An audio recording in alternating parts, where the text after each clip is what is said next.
Big Pit, which you have come here to see, was sunk in 1880, some 100 years after its adoptive town of Blaenavon was founded, arising around the first ironworks of Messrs. Hill, Hopkins and Pratt. For the men who worked out their lives in the galleries of Big Pit, Blaenavon was the centre of their private lives, their hardships and their pleasures. Blaenavon was a town built out of the Industrial Revolution. Little has changed in the town of Blaenavon since the prosperity of the 1880s, and much of what was customary to the miners of the days of Big Pit still remains to be seen in and around the old town. A visit to Big Pit is not complete without savouring the nostalgia of the historic buildings, public places, industrial cottages, inns and eating places of the old workers' town. This valley where the workers and masters of the revolutionary past struggled through their lives has become known as the Cordell country.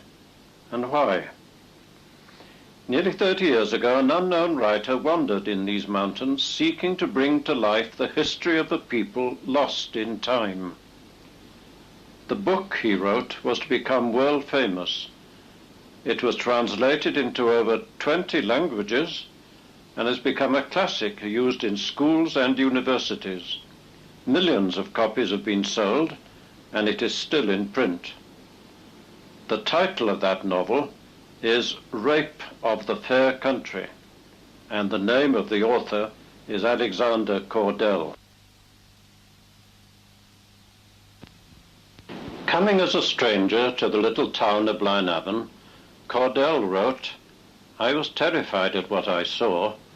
It appeared to me that I had stumbled upon a lunar landscape, an upheaval of dirt monuments left by forgotten generations, a people of myths and legends who had picked up their mandrels and shovels and walked off into the sunset with scarcely a word to tell of their passing. A people of an ancient iron-making town which existed long before the coal era of Big Pit was born, men and women of specialist trades who over 200 years ago made iron in little wayside bloomeries, tiny forges that blossomed into the North Street furnaces.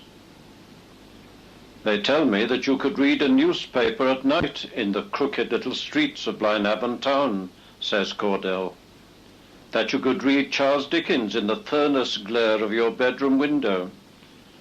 And when the molten iron was tapped and ran in fiery streams from the bungs, the whole of the mountains seemed to catch alight. That the valley of the Usk, surely one of the loveliest valleys in Wales, glowed with a roseate hue right down the Keeper's Road from Blaenavon to Abergavenny. For these were an iron people who sent their sons to teach America how to build the furnaces of Pittsburgh and the coke ovens of Philadelphia. But for this great industry, a price had to be paid. Plundered is my country," says Cordell, "violated, raped." God, it appears, must have been in an excellent mood when he made this lovely scenic route between Blaenavon and Abergavenny. Turn right on the main road out of Big Pit, and first you come to Blaenavon town. Here, believe it or not, are the finest remaining relics of the iron trades in Europe. Industrial archaeology now being preserved and rehabilitated for future generations. For Blaenavon town has awakened from her ancient violent past, has become aware of her importance in a world of industry and tourism, and is reborn, vital and alive. She stands today as a living monument, still scarred perhaps by the exploitation of iron and coal masters, but unbowed. Here, in her narrow little streets, you can meet again the descendants of her iron workers. Amid the criss-cross, crazy roofs walked mountain fighters in pairs, some actually hand in hand, the old ones say, for fear of the little people to be seen sitting on the chimney pots. Rhyde North Street, dark as Curtain Street. Heol Istewi, hush Silent Street.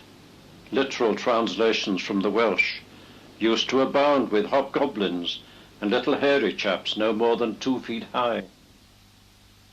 The Tylwyth Teg, the Welsh fairies, have actually been seen skating on the ice at the Keeper's Pond by the Pwlldy signpost, Cordell was told by an old collier. The ghost of Old Soldier still stands guard on Rifle Green on winter's nights, they tell. Old Soldier, who, killed at Waterloo, still guards the town. For these bloody frogs are everywhere, he says in Cordell's new novel, This Proud and Savage Land. And Betsy Williams, the old grandma, who knew how to make good iron by the colour of the pilot flame, still sits with her bottle of stout in the snugs of the rolling mill and the Lion Hotel, winking at the colliers. I tell you this, says Cordell, she isn't much to look at, this old Blaenavon, but she has a heart that is alive and beating as much today as a century and a half ago, when she sent her young to Newport to fight with John Frost for the People's Charter of Decency and the freedoms which we take for granted today.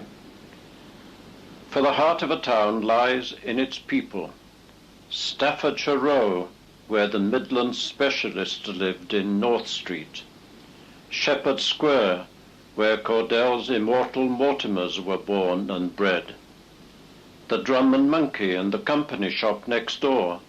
Stack Square, Engine Row, the barracks at the top of North Street, where the 2nd Devon Regiment was stationed to keep order among the riotous Welsh in the times of Blaenavon's hardships. St. Peter's School, where the saintly Sarah Hopkins taught. St. Peter's Church, from which a man was transported to Australia for 7 years for stealing a Bible from its pews. Timawr, the big house, still there, where Samuel Hopkins lived with Sarah, his sister, probably the best and kindest ironmasters in the mountains. These are the magic names. And what happens next when you leave Blaenavon and climb to the crest of the Keeper's Road, along the road that Howell Mortimer took Iestyn, his little son, to his first day at work, aged 8? What then? Leave the welcome of Blaenavon behind you as you drive slowly down to Abergavenny in the valley below. Stop and look, and if the day is fine, you will see a sight never to be forgotten, the golden valley of the Usk. Yes, God must have been in an excellent mood when he made this second Eden.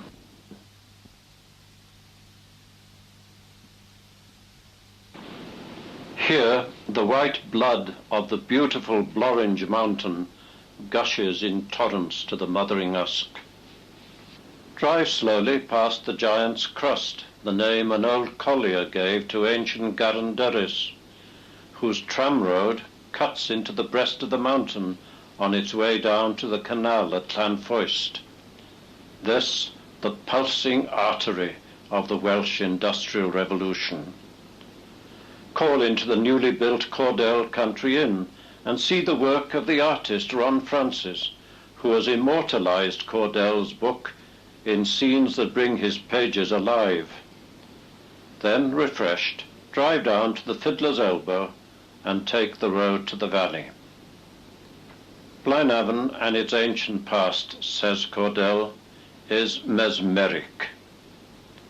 Hold in your cupped hands the cinders of its long dead fires, and long after you have left Wales, you will hear the voices of these lost people calling on the mountain wind.